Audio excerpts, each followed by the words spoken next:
बचपन में तेनालीराम और राजा कृष्णदेव राय की कहानियां बहुत से लोगों ने पढ़ी हैं। आज हम आपके लिए लाए हैं उन्हीं कहानियों का शहर विजयनगर।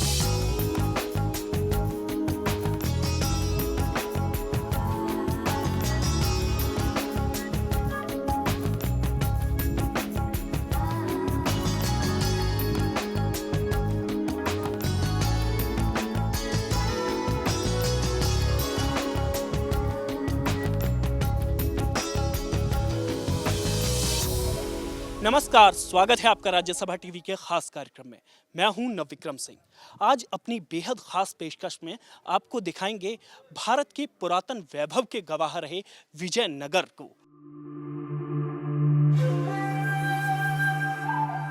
किसी देश की संस्कृति को जानने के लिए उसके इतिहास को समझना बेहद जरूरी है। भारत में समय समय पर कई साम्राज्य स्थापित हुए, जिनके वक्त में कला और संस्कृति में नए आयाम जुड़ते गए। वक्त के साथ कई साम्राज्यों ने इतिहास के पन्नों में अपनी जगह बनाई।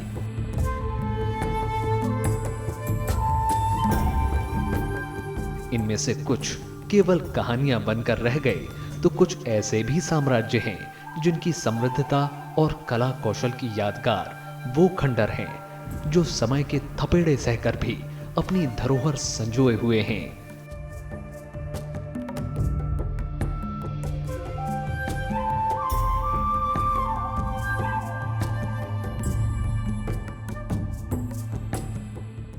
इन्हीं में से एक है विजयनगर के ये खंडहर, जो करीब 600 साल पुराने गुजरे वक्त का वैभव बयां करते हैं।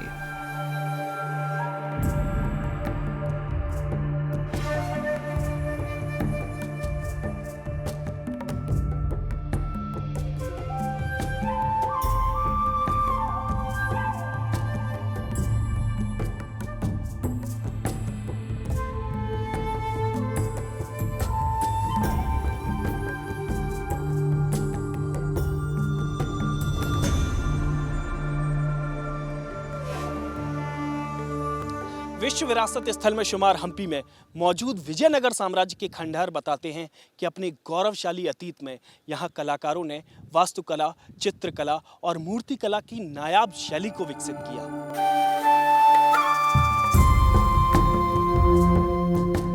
हम्पी में घूमते हुए कई बार लगता है कि हम मध्यकाल इतिहास के बीच में हैं। इन्हें देखने से लगता है कि एक वक्त में यहाँ समृद्धशाली सभ्यता निवास करती होगी।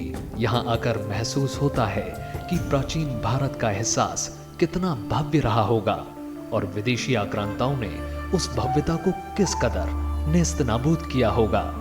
हम्पी में ये दोनों ही नजारे साथ साथ देखने को मिलते हैं।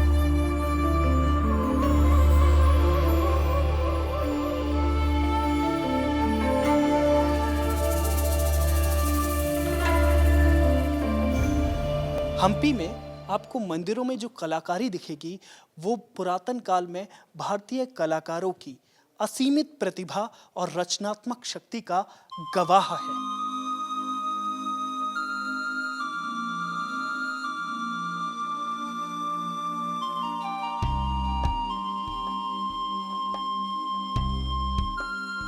हम्पी का विट्ठल मंदिर उत्कृष्ट कला और स्थापत्य की बेजोड़ मिसाल है।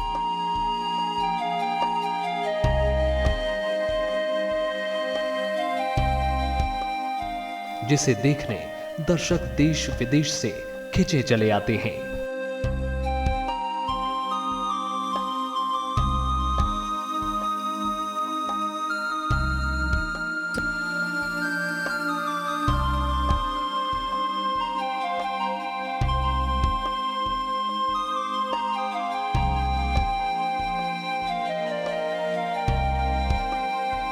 आइए अब आपको दिखाते हैं विट्ठल मंदिर।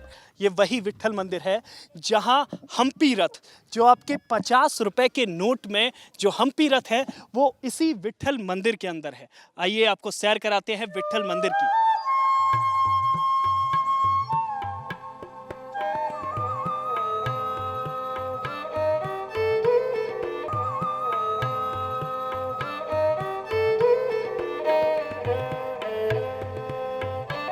तो आगे से सांपा सा फना दिखता है, हाँ सांप का फंक दिखता है ना, हाँ फना दिखता है ना, नीचे से छोटा सा शिवलिंग दिखता है, हाँ और छोटा बंदर दूध पी रहा है, बड़ा बंदर बैठा है साइड में, उसका दूम वगैरह सब दिखता है। देखो हाँ ये छोटा बंदर है, हाँ और इधर से आके देखो तो मेंढक पानी में जम कर सके दिखता है। पत्थर को तराश कर बनाए गए हम्पी रथ के पीछे इतिहासकारों का मत है कि कोणार्क के पहियों पर टिके रथ से राजा कृष्णदेव राय इतना प्रभावित हुए कि उन्होंने वैसा ही रथ यहां बनवा दिया। गरुड़ की छवि में बना ये रथ भगवान विष्णु का वाहन माना जाता है।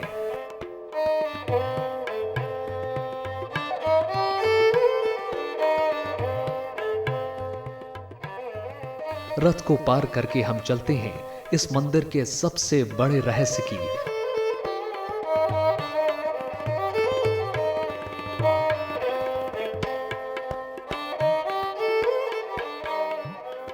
महामंडप में मौजूद म्यूजिकल पिलर्स की तरफ। इनका आधार खूबसूरत कलाकृतियों से अलंकृत है।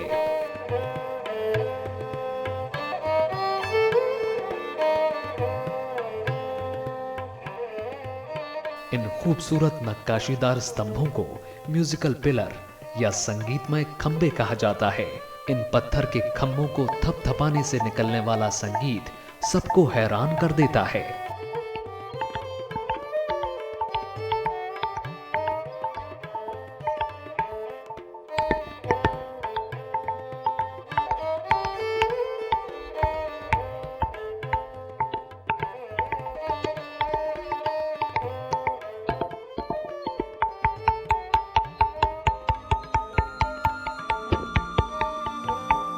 पाँच 500 साल पहले की तकनीक और विज्ञान के आगे आज आधुनिक विज्ञान भी नतमस्तक है। इन ठोस ग्रेनाइट पत्थर के स्तंभों में से तबले, वीणा और अलग अलग 81 वाद्य यंत्रों की ध्वनि निकलती है। अंग्रेजों ने इसके बारे में जानने की कोशिश की कि क्या आखिर यहाँ से किस तरीके से कोई धुन निकलती है। उन्हें लगा कि अंदर कुछ मौजूद है, तो उन्होंने, आप देख सकते हैं, खंबे को कटवा कर कोशिश की जानने की कि क्या है, लेकिन अंदर वो सॉलिड था, उसके अंदर ऐसा कुछ नहीं था। अंग्रेज उस चीज़ को नहीं खोज सके कि आखिर यहाँ से किस तरीके से धुन निकलती है।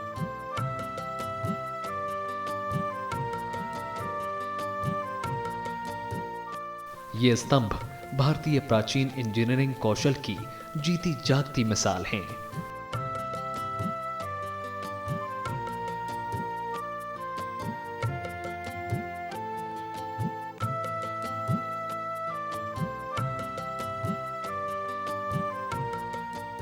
In the temples, I guess the architecture and all the intricate artwork on them, it's nothing like anything we've got in England. It's all very different and new and exciting. Bharat के मंदिरों की विविधता अनोखी है। ये मंदिर न सिर्फ विश्वास और धर्म का जीता जागता रूप है, बल्कि ये सदियों से भारतीय वास्तुकला और भवन निर्माण में वैज्ञानिक दृष्टिकोण की कहानी भी बयां करते हैं।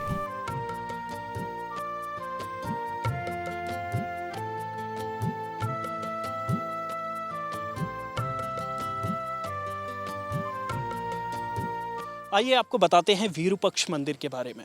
विरूपक्ष मंदिर जो स्थापत्य कला और वैज्ञानिक दृष्टिकोण का बेजोड़ नमूना है, साथ ही यहाँ सदियों से पूजा अर्चना भी चली आ रही है।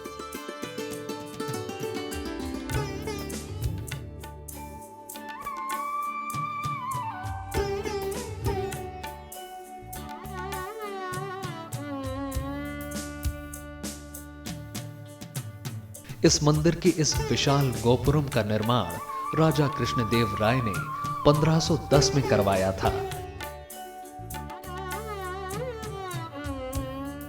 मंदिर के दक्षिण में 12 स्तंभों के मंडप में भगवान गणेश की विशाल प्रतिमा है।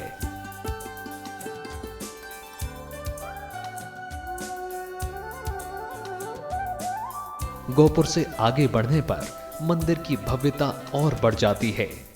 विरूपाक्ष मंदिर को पंपापति मंदिर भी कहा जाता है।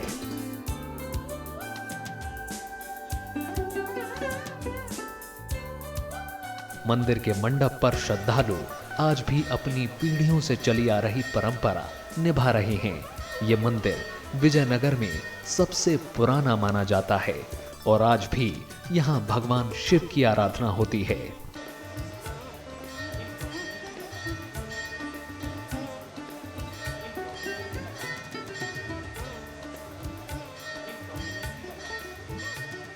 जब भगवान श्री रामचंद्र जी ने इधर हमारे माल्यवंत रघुनंदन मंदिर में घोर चातुर्मास के लिए बैठते हैं, वो चातुर्मास के लिए बैठते वक्त हर रोज़ इधर 4 महीने श्री रामचंद्र जी ने विरूपाक्ष भगवान को पूजा करके गए हैं।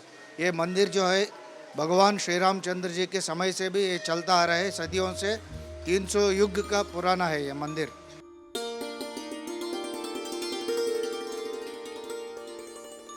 पूजा के अलावा ये मंदिर वैज्ञानिक नजरिए से भी अहम है। यहाँ एक कमरे में ऊपर की तरफ एक छेद है जिससे यहाँ पड़ने वाली गोपुरम की परछाई उल्टी दिखाई देती है।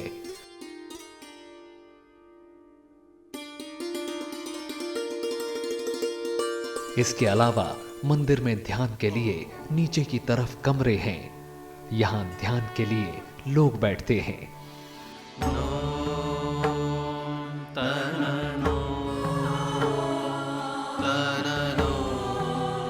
इन कमरों में भी छत की तरफ बड़ा सुराख है जिससे रोशनी कमरों के अंदर पहुंचती है।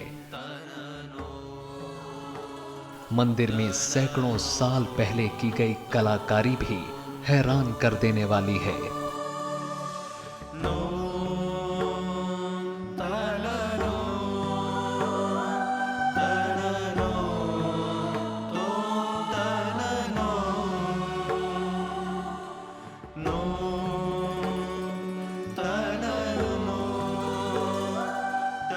हम्पी में ज्यादातर मंदिरों की तरह यहाँ पर पास में ही एक तालाब है।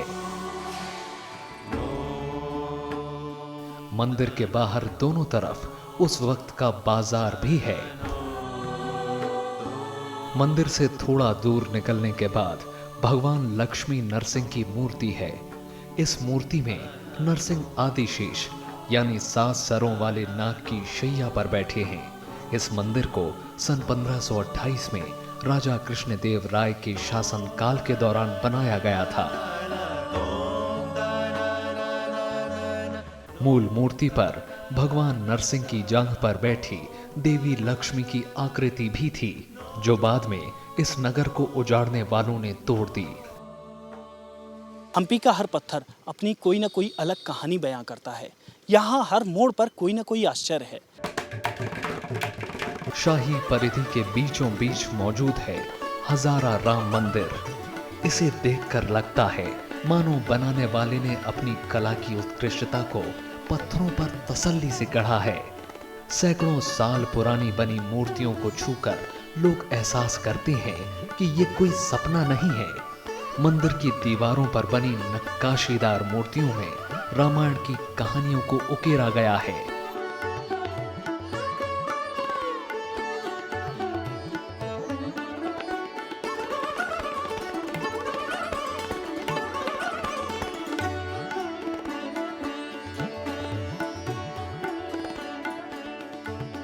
हजारा राम मंदिर से थोड़ा दूर ही लोकप्रिय कमल महल है। इसकी मेहराबें कमल के फूल की पंखुड़ियों की तरह बनी हुई हैं। अपनी विशेषताएं समेटे कमल महल के पास ही हाथी घर के भी अवशेष देखने को मिलते हैं। यहाँ इसके खंडरों की चमक आंखों को चकाचौंध कर देती है, तो अपने वक्त में इस शहर की समृद्धता की कल्पना कर पाना भी मुश्किल है।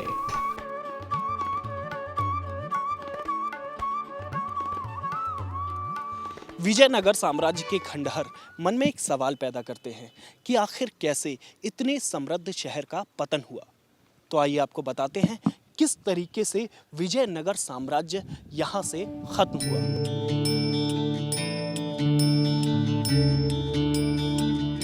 जितना हम मुगलों और तुर्कों के बारे में जानते हैं, उतना हमने विजयनगर साम्राज्य के बारे में पढ़ा सुना नहीं है। विजयनगर, जिसका मतलब है जीत का शहर, मध्य युग के इस शक्तिशाली हिंदू साम्राज्य की स्थापना के बाद से ही इस पर लगातार आक्रमण हुए, लेकिन इस साम्राज्य के राजाओं ने इसका कड़ा जवाब दिया। ये साम्राज्य कभी दूसरों के अधीन नहीं रहा। इसकी राजधानी को कई बार मिट्टी में मिला दिया गया, लेकिन इसे फिर खड़ा किया यहाँ के लोगों ने। विजयनगर साम्राज्य की स्थापना राजा हरिहर और बुक्का नाम के दो भाइयों ने 1336 में की थी।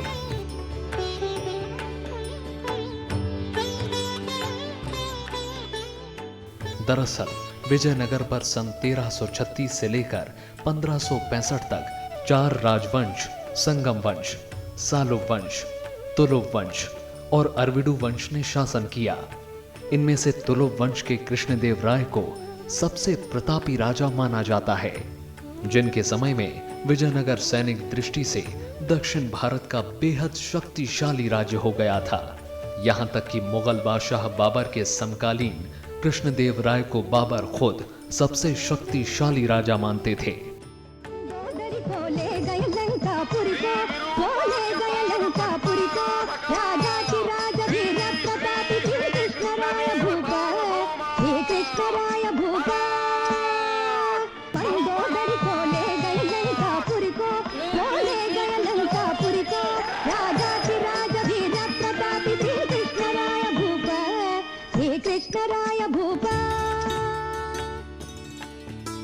कृष्णदेव राय महान विद्वान और बड़े साहित्यकार थे। उन्होंने कई ग्रंथ भी लिखे। राजा कृष्णदेव राय ने न सिर्फ आसपास किए गए सभी विद्रोहियों को जवाब दिया, बल्कि अपनी सीमाओं का विस्तार तकरीबन पूरे दक्षिण में किया। पुर्तगालियों से उन्होंने संबंध बनाए, उनसे रक्षा और व्यापार में सहयोग प्राप्त किया। राजा कृष्णदेव राय ने अपने प्रशासनिक सुधारों में बड़े पैमाने पर राजसत्ता के कौटिल्य, विदुर जैसे विद्वानों के सिद्धांतों और भारतीय परंपराओं का समावेश किया।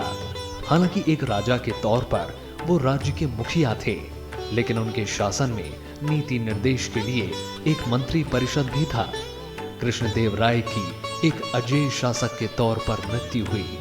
इसके बाद वास्तविक शक्ति कृष्णदेव राय के सहयोगी रहे राम राय के पास रही। साल 1565 में विजयनगर साम्राज्य पर मुस्लिम महासंघ ने मिलकर आक्रमण किया, जिसमें अहमदनगर, बीजापुर, गोलकुंडा और बीदर शामिल थे। पहले तो इस युद्ध में संयुक्त मोर्चा की सेना पर विजयनगर की सेना कहर बनकर टूटी, लेकिन अंतिम समय में 70 वर्षीय राम राय की युद्ध में मृत्यु के बाद विजयनगर की सेना को हार का मुंह देखना पड़ा। दक्कन की सल्तनतों ने विजयनगर की राजधानी में प्रवेश करके उनको बुरी तरह से लूटा और सब कुछ तबाह कर दिया।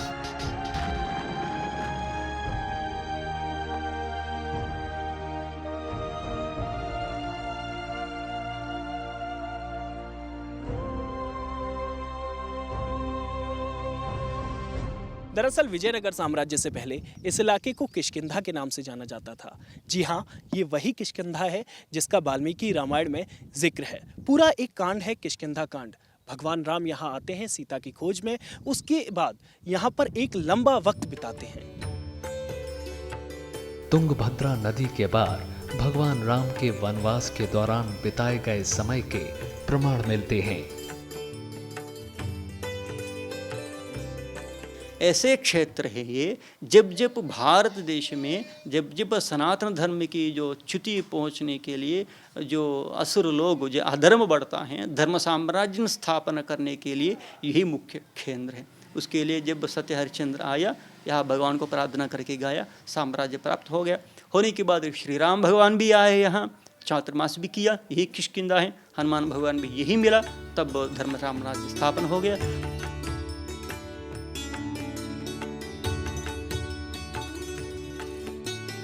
पुराणों में जिक्र है कि माल्यवंत पर्वत पर मौजूद इस मंदिर में भगवान राम अपने वनवास के समय लंबे वक्त तक रुके थे। आज भी यहाँ 24 घंटे रामचरितमानस का पाठ होता है।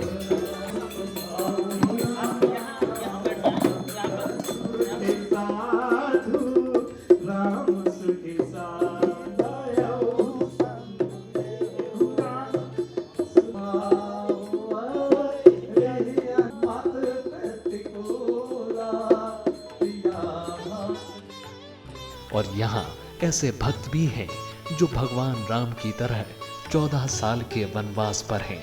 जहां जहां भगवान राम गए थे वहां ये लोग भी जाते हैं। इस मंदिर में रहकर ये लोग लंबा वक्त बिताते हैं। हम 14 साल के वनवास के लिए निकले। जहाँ जहाँ भगवान श्री राम जा रहे वहाँ वहाँ मैं जा रहा हूँ। 2011 से निकला हूँ पैदल।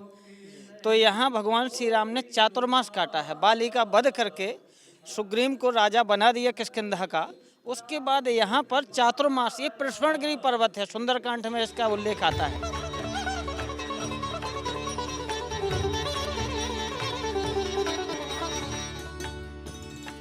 भगवान राम मंदिर से कुछ दूर निकलने के बाद है अंजनी पर्वत। मान्यता है कि यहीं हनुमान जी का जन्म हुआ था। अंजनी पर्वत पर बजरंग बली के पिता महाराजा केसरी का राज था। इसका तो महत्व बहुत है।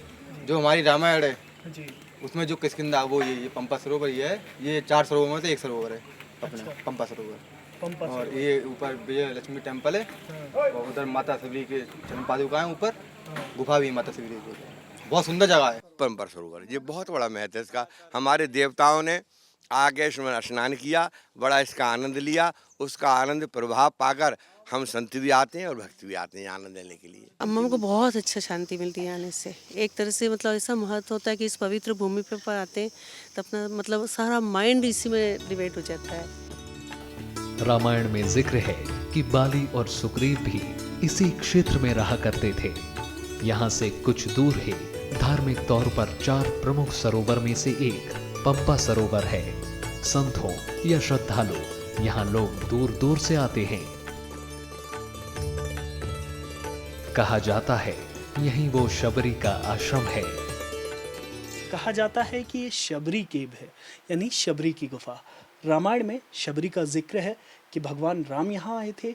भगवान राम ने शबरी से मुलाकात की थी, उसके झूठे बेर खाए थे। यहाँ पर गुफा में भगवान राम की चरण पादुकाएं भी हैं। यही वो जगह है जहाँ भगवान राम ने शबरी के झूठे बेर खाकर समाज को जाति के आधार पर छुआछूत ना मानने का संदेश दिया था। हम्पी के आसपास सैकड़ों ऐसे मंदिर और पुरातत्व हैं। श्रद्धालुओं के लिए श्रद्धा का स्रोत, पर्यटकों के लिए अविस्मरणीय यात्रा और पुरातत्व में रुचि रखने वालों के लिए जीवंत सा दिखने वाला इतिहास है।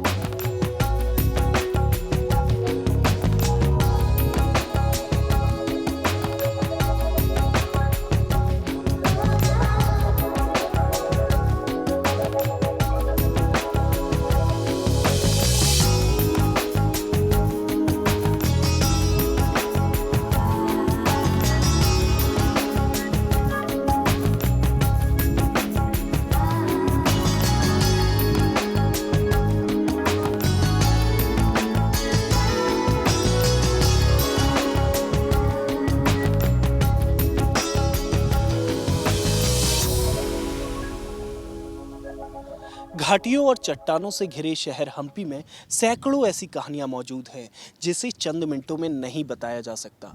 इसके लिए आपको यहां आना होगा और यहां की गौरवशाली अतीत को खुद महसूस करना होगा। इस कार्यक्रम में बस इतना ही। आप देखते रहिए राज्यसभा टीवी।